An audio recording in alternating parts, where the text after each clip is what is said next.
went from reckless rebellion and addiction to hearing the voice of God and discovering his divine purpose. It's Mr. Andrew Chestnut, and he has a raw memoir out called Young Hood to Our Father's Hood by Drew Castagna. And it's not just a comeback story. This is a wake-up call for anyone who's feeling lost, angry, or numb. And if that sounds like you, if you sometimes let addiction run your life, shape your relationships, if you struggle with honesty, if you tell yourself some lies, then this might be the most important wake-up call and podcast interview that you ever listen to. So, Mr. Andre Chestnut, I'm here ready to get raw and laugh and cry and everything in between. How are you?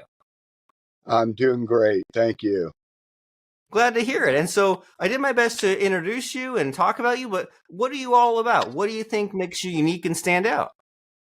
I think the uniqueness is the lifestyle that I had led over all the years. The opportunities that I could have probably taken either way. A lot of the sincere factors of how life goes on for all of us.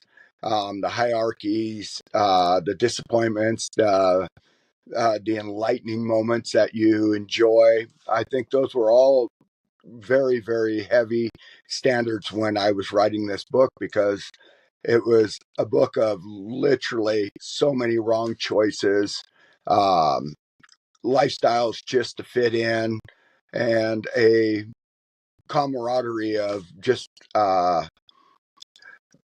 what most people wouldn't ever understand that they would go through. But then if they look back, they can see somehow or realize that they have a lot of unique qualities that are in this book. Well, great. Well, I'd love to hear more about it. So you say you made these wrong choices and yet you're here, and I'm glad that you're here. And so, like, what happened? What did you go through? Well, in the beginning of the book, it basically starts out as where the first decision that I could see started changing my life drastically. Um, it was an overwhelming, um, in the book, it's not written in the fact that it's not to the betrayal. It's not about any one person, but it's the fact of the choices I kept making from the incidences that were going on throughout my life. Led a very unique childhood, spoiled, had a lot of money. We did a lot of things, and we were capable of traveling around. So it gave me a lot of opportunities to meet different cultures, different people. And later on in life, they would all be significant avenues that would change different directions in my life. And what are we talking about when we say that you made these bad decisions, made these mistakes? Are we talking like drinking and drugs? Like you say you had this kind of this rich upbringing. It had to go wrong at some point. So what happened? Yeah. I was one of those children. Most parents would definitely wish they never had a kid, but my parents did an awesome job. By 7 years old, I was smoking cigarettes, caught in the boys' room. Parents realized at a very early age they weren't going to change. It didn't matter how much they beat me, no restrictions. I was going to do what I wanted to do. And later on, by 10, drugs were definitely starting to be involved. We're talking at the very beginning of the 70s. And marijuana was very readily available. The harder drugs came on not much later after that. I mean, like I said, the life choices were simply not the people that I was hanging out with, but literally the choices I was making while I was hanging out with those people. And what were some of those bad choices? I mean, there's like the bad people, there's the substances, but I'm sure it led to even worse, right? Oh yeah, yeah. Early on in life, it started out as just simple smoking cigarettes. Then eventually moved to the pot or marijuana. But what it really significantly happened was the lifestyle started changing. Instead of being a happy-go-lucky kid, I was out robbing cars, stealing stereo systems, uh, basically shoplifting at any store I wanted to shoplift at because I got so good at it that it was pretty much impossible for anyone to catch me. So that arrogance and that bravado grew and grew even more as I was getting older. The testings basically would be what I would call them, gained a more grandiose appearance. And the more grandiose they became, the more popular I became to be hung around. And that, I think that's a big part of the book is the simplicity of I was sheltered for so many years that kids didn't really hang out with me. I was very good at sports. I excelled in math. I excelled in a lot of um, scholarships and stuff like that.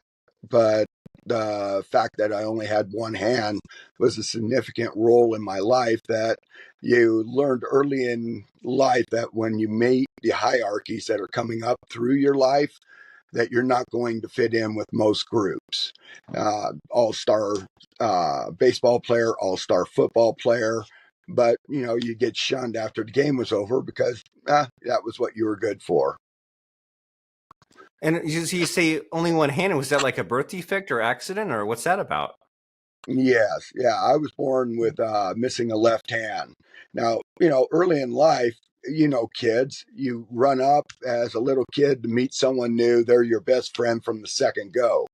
Well, as life goes on, you start realizing that the hierarchies are starting to develop. The social grouping is in full active. And, there's just not a whole lot of room that you're going to fit in, even if you're top sports. Um, there's many times where I found myself winning all the awards for school. I had the most placards up and just little things like that. And still, I wouldn't be accepted into with the athletes. I'd find myself hanging out as soon as the games were over. I'd go hang out with the stoners. I'd go, make sure that, and of course, hanging out with the stoners, they even have their little social grouping. But if you're their dealer, you're the highest group honoring out of the whole bunch. So that's, I think, where I recognized that, hey, if I start dealing, everybody wants to be your friend. And after a short amount of time, you realize, well, friends are only worthy of how much money they have. And if they run out of money, they're not needed in your society anymore. So I grew bigger and bigger, and eventually, what we grew into was we literally started shipping cocaine, marijuana, and all that from Mexico up through the borders, and we would basically offload as much as we could in San Diego and then move it up to Spokane area or outside county lines. That grew into where my father wanted into the business. He ended up doing 3 years of time. And I guess that was one of the big hits was when we had that, the household went almost bankrupt. Life went from that fantasy land down to almost nothing. And I was about ready to be a father with two kids at that point, twins. And with that aspect, I thought, well, I better get my stuff together and get something going. So, of course, we go to a party. I try meth for the first time. Within a week, I was dealing it. Within a month, I was supplying it to pretty much a lot of people. And within the first year, I was already manufacturing the methamphetamine. But it just meant you stayed popular. Everybody loved you. Everybody wanted you around. And I think that's what I was striving for out of a lot of it was the simplicity of the camaraderie, the friendships. They were the things that I was looking for. Right. So you do all these things just to get this need met, but then it's kind of it seems like it's sometimes a hollow victory, right? Because they're just there to just to get their supply from you. And so at some point you have to imagine it it must have come crashing down, right? Did you at any point like get caught or decide you were done? That's the strange part. Throughout the book, I write about the voice, and the voice is pretty much what would always try to keep me out of trouble. I mean, you have your conscience, and it's telling you, "Hey, this is not the right thing to be doing," and you're kind of pushing the envelope and going, well, I want the money. I like the popularity. I love the societal life I've got with this. That voice just kept constantly at the most perfect times telling me, you really don't want to do this. And I watched so many friends end up going to prison, doing extended stints for meth manufacturing, cocaine importing, is a nice way of putting it. But the voice was what really kept me safe. It seemed like at the most appropriate time was when I started listening to it. And at, I think that's pretty much what really involved a lot of the last decisions that kept me out of jail. Wow. I mean that's amazing. So you could look at it as like you're really lucky or you're advised by this voice, and there's kind of like the two sides of the coin in life, right? There's kind of the evil and the addiction and the kind of the quick hit, the quick fix, and then there's what you've discovered at this point, which is like your faith and finding your purpose. And so when did you kind of make the switch? When did you go from all this kind of like destruction and anger into something more positive? That's a great question because it actually started just the opposite. It was great faith, great structure. I think it was when about I was 13 years old and I lost my best friend to leukemia that I started losing my faith. He was the one that had me in church, had me doing all my studies. I found great joy being around that atmosphere. And at about 13 was when I really decided that I was going to make a change. I pretty much had yelled at our Lord quite harshly to the point where I just really didn't care anymore. But that voice just never, ever let me go. And I think that's probably the only thing that really saved me was even through all the debauchery, the voice never left. I mean, it just constantly kept warning me. There was so many, I think I've died pretty much 50 times or so close to death that that voice had either a reason or the Lord stepped in and actually saved me, which irritated me even further because why would he save such a wretched soul?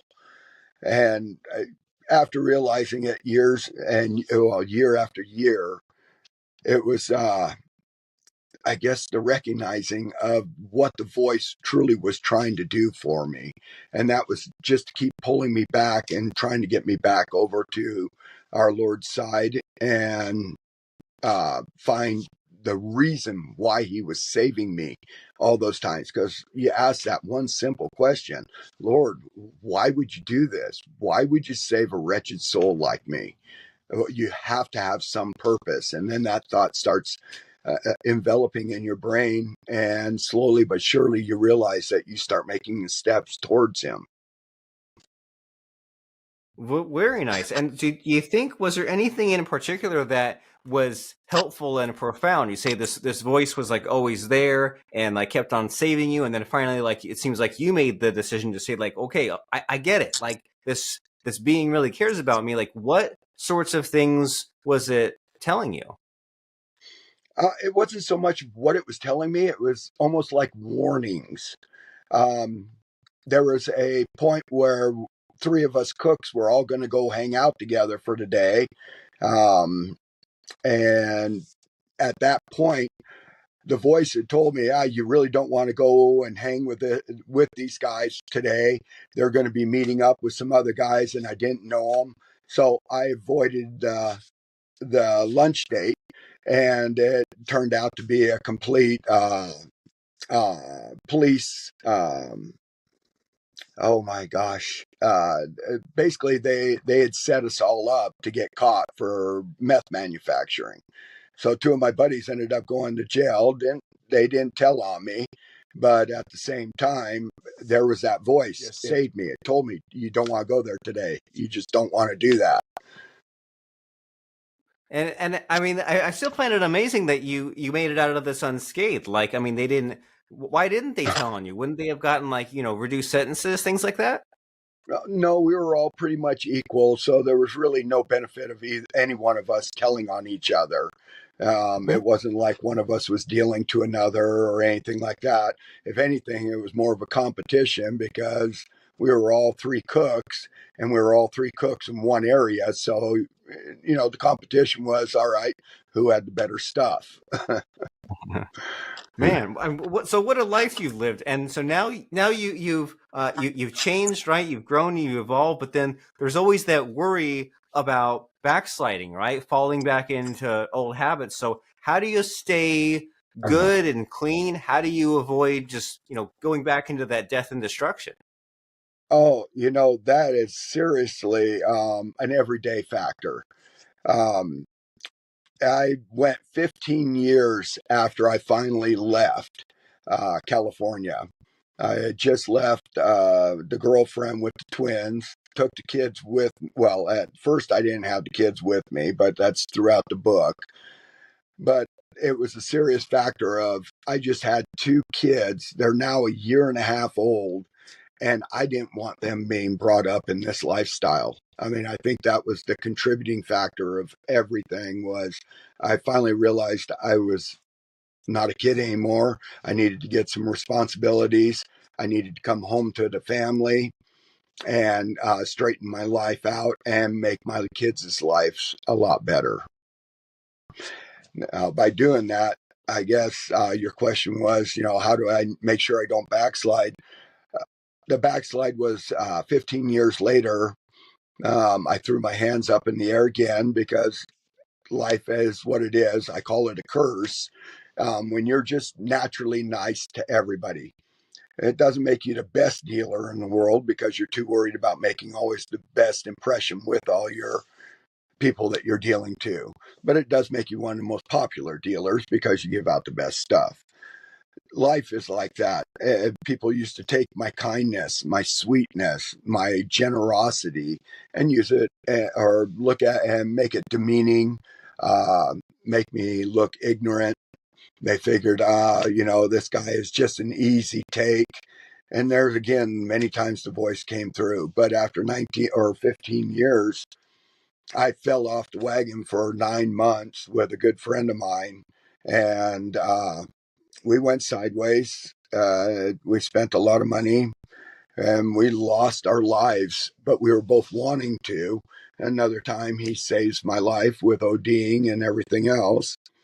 And those are just perspectives that just kept changing.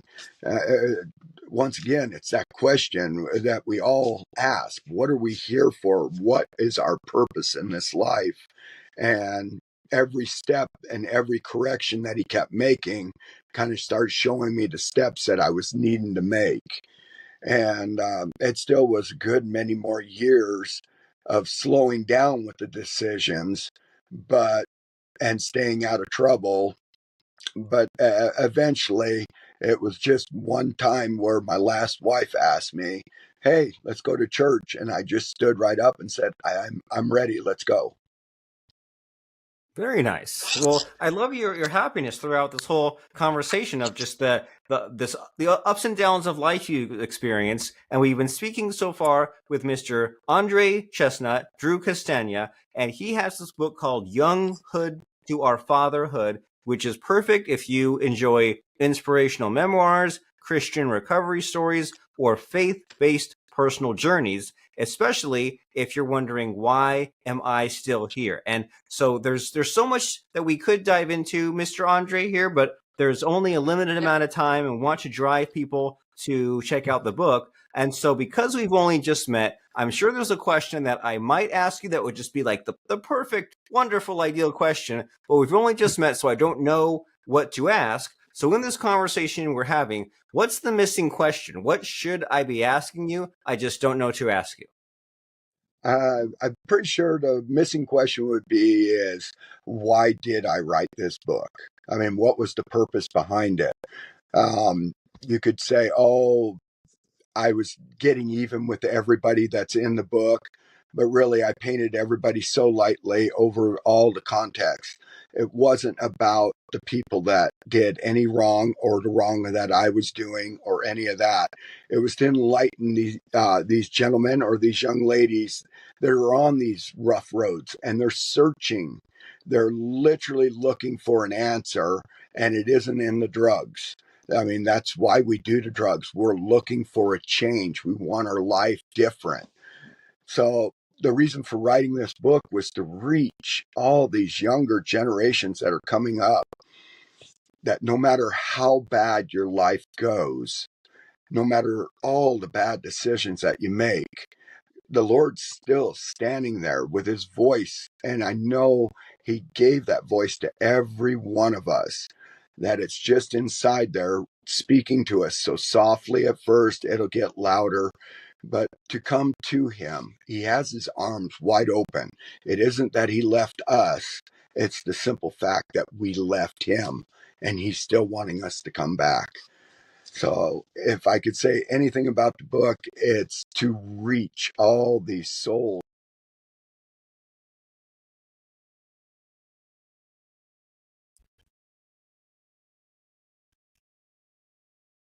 We're back. Are you You there? had the incoming call. Yeah, so you said you want to reach these souls.